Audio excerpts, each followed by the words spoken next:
Comenzamos el tema de nomenclatura, un tema lleno de nombres de los que quizás jamás has oído hablar.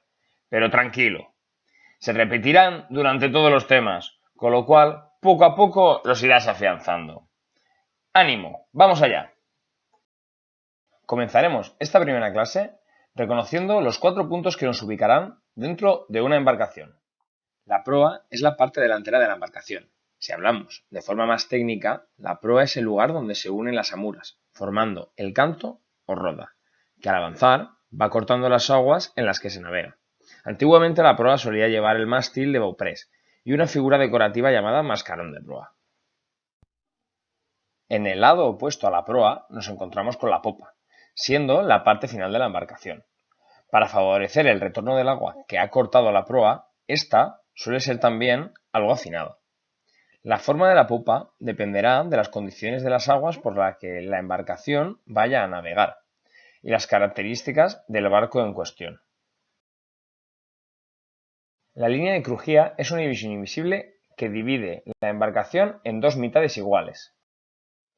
De esta forma tenemos la banda de estribor, que es el lado derecho de la embarcación, siempre mirando hacia proa, independientemente del sentido de la marcha. Y en la banda contraria encontraremos el lado de babor, que es el lado izquierdo de una embarcación mirando hacia la proa. El motivo de que en los barcos se le den a los dos lados nombres diferentes a derecha e izquierda es para evitar confusiones, ya que los tripulantes se mueven hacia adelante y hacia detrás, y el tripulante que mira hacia atrás hablará de derecha refiriéndose a la izquierda, y viceversa. Al denominarse los lados de forma antes descrita, no hay confusión posible. Como veis, estribor y babor siempre se referencia con el color verde y rojo. Esta diferencia por color viene de los reglamentos internacionales de abordaje. Teniendo ya claras las referencias que nos van a ubicar dentro de nuestra embarcación, ahora continuaremos describiendo las zonas de esta. Comenzando desde la proa, nos encontramos las amuras, que son las secciones del casco comprendidas entre la proa y el través, tanto de estribor como de babor, es decir, la parte de los costados del buque en donde se estrechan para formar la proa. Pero si hemos dicho que las amuras comienzan en el final del través para terminar uniéndose en la proa, ¿qué es el través? El través es la parte central del buque. Como norma, a la hora de realizar ejercicios de carta, cuando nos hablen de tener un punto al través, deberemos entender que su posición forma un ángulo de 90 grados con nuestra marcha. Por último, y como nos podemos ya imaginar, las aletas son la antítesis de las amuras. Técnicamente, es el punto donde convergen las bandas de estribor y babor en la popa. Pero en función del diseño de la embarcación, el final se agudizará tanto como en la proa o no. Todos estos términos también nos pueden servir para indicar direcciones. Por ejemplo, si un velero recibe el viento por su banda de babor entrando por la zona de la proa, se dirá que recibe el viento por la amura de babor. Del mismo modo, se puede también emplear para referirse a la situación de buques que estamos avistando. Siguiendo con la terminología inmaterial de nuestra embarcación, hablaremos de las dimensiones de nuestro buque. Cuando queremos referirnos a la longitud de este, hablaremos de eslora, que es la distancia medida de extremo de proa a extremo de popa, sin contar aquellos elementos no estructurales del casco, excluyendo también aquellos que se puedan desmontar sin perjudicar el diseño del buque. Por otro lado, si queremos hacer referencia a la anchura máxima de nuestro barco, hablaremos de manga. Podemos definir el concepto de manga máxima como la máxima anchura del casco medida por fuera de los forros. En cuanto a dimensiones, tendríamos también el puntal, que se considera la máxima dimensión vertical medida entre la quilla y la cubierta principal. Continuamos ahora con los segmentos físicos que tiene nuestro buque. El primero que veremos son los costados, los cuales son cada una de las partes laterales en las que queda dividido el casco. Y si ya nos metemos dentro de la estructura interna de nuestro barco, lo primero que pisaremos serán las cubiertas, que son cada una de las superficies o suelos de un buque, que a diferentes alturas respecto a la quilla, afirmada sobre los baos, dividen el buque horizontalmente. Las cubiertas son como las plantas de los edificios. Luego encontraríamos el plan, que es el piso plano interior de la embarcación. Y por último, en la parte más profunda de nuestro buque tenemos la sentina. En embarcaciones de recreo llamamos sentina a la zona más baja del casco, siendo el espacio situado entre la quilla y el plan, donde se recogen las aguas embarcadas al navegar, las filtraciones de lluvia o cualquier otro líquido que se derrame en la embarcación. ¿Y cómo está conformado la estructura de un buque? Pues bien, pasemos a ir montando pieza a pieza el esqueleto de un barco. La piedra angular de un buque es la quilla, que es la columna vertebral de la embarcación. Esta es una pieza robusta situada en el centro inferior de la embarcación de proa a popa, que sirve de base a las cuadernas. La quilla tiene su continuación por proa en la roda, que es la pieza que irá cortando las aguas por las que navegamos, quedando en el lado opuesto el codaste, siendo este la continuación de la quilla cerrando la popa y siendo el lugar donde generalmente se sitúa el timón. Como decíamos que la quilla era la columna vertebral, las cuadernas ahora serán las costillas de nuestro barco. Las cuadernas serán los soportes laterales que darán forma a nuestro buque. Si tuviéramos que seguir con el símil del cuerpo humano a la hora de construir nuestro barco, los baos cerrarían por arriba, de estribor a babor, las cuadernas, a modo de esternón, sosteniendo estos la cubierta principal. El remate longitudinal entre los baos y las cuadernas es la regala, siendo esta una pieza que afianza la unión entre baos y cuadernas. Y por último, tenemos los mamparos.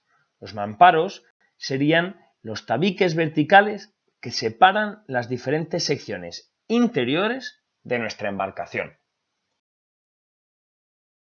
En las anteriores diapositivas hemos visto la estructura interna básica de un buque.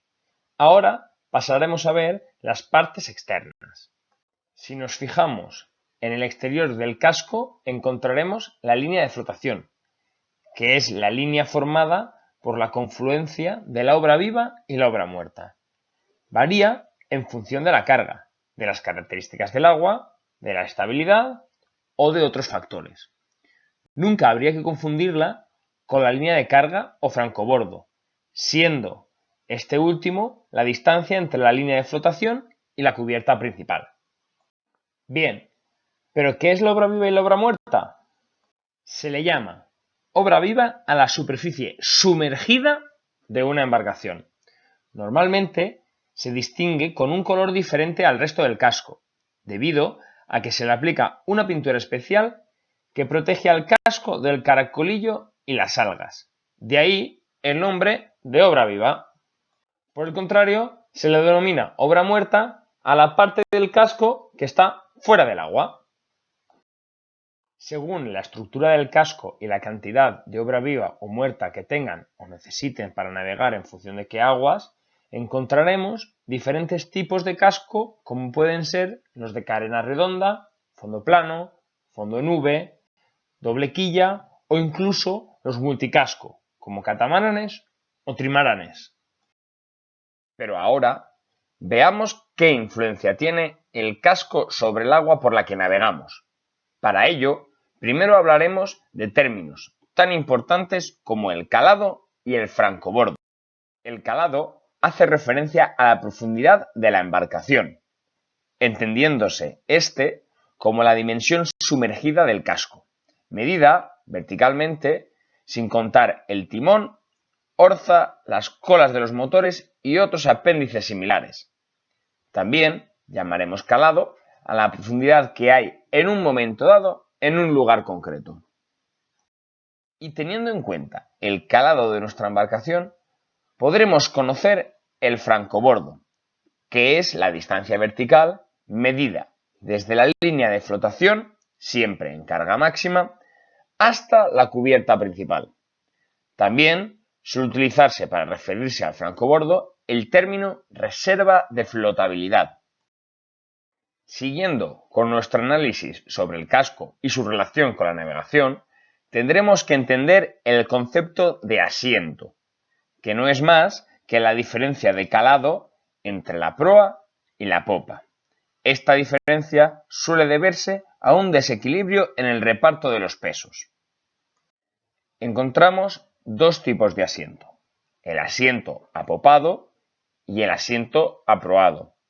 Como seguro que ya habéis intuido, el asiento apopado, que es el que vemos en la imagen, se da cuando tenemos mayor calado a popa que a proa. Y por el contrario, tenemos un asiento aproado cuando tenemos mayor calado a proa que a popa. Los asientos apopados y aproados se pueden dar en todas las embarcaciones, pero si ahora nos fijamos en buques mucho mayores, podemos ver que el reparto de pesos de forma desigual a lo largo de la embarcación puede suponer un grave riesgo estructural. Por un lado, tendríamos el quebranto, que como vemos en la imagen, consiste en que proa y popa tienden a sumergirse más que la parte central del buque. Y por el contrario, en el arrufo, la parte central tiende a hundirse en contra de la mayor flotación de proa y popa. Bien, ya hemos visto una obviedad, que nuestro barco está parcialmente sumergido en el agua, y que además lo puede hacer de forma distinta en proa y popa, según el reparto de los pesos. Pero, ¿qué origina en términos generales el peso de una embarcación? Antes de ver qué origina, debemos tener claro lo que es la carena de un barco. Esta la podemos definir como el cuerpo limitado por el casco y por la superficie de flotación de un buque. También puede denominarse carena al volumen sumergido de nuestra embarcación. Dicho esto, cuando nosotros en la imagen sumergimos nuestro casco de prueba, este desaloja del recipiente A una cantidad de agua al recipiente B igual a la carena del barco.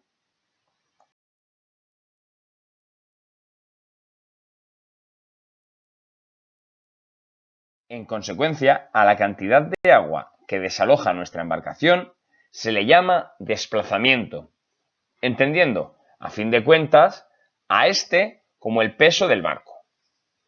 Ahora mismo debemos tener claro que el desplazamiento máximo es el peso máximo del agua desalojada, siempre expresado en toneladas métricas. En desplazamiento se medirá en situación de máxima carga, con los tanques llenos y con el máximo número de personas autorizadas, simulando que cada una de ellas tiene un peso de 75 kilos. Por último, y referido también a las dimensiones de la embarcación, tendríamos el arqueo. El arqueo simplemente es el volumen en toneladas Morson de los espacios interiores de la embarcación. Si tienes cualquier duda de lo que hemos hablado, ponte en contacto conmigo a través del formulario de preguntas o por correo electrónico en pregunta@marketmar.es.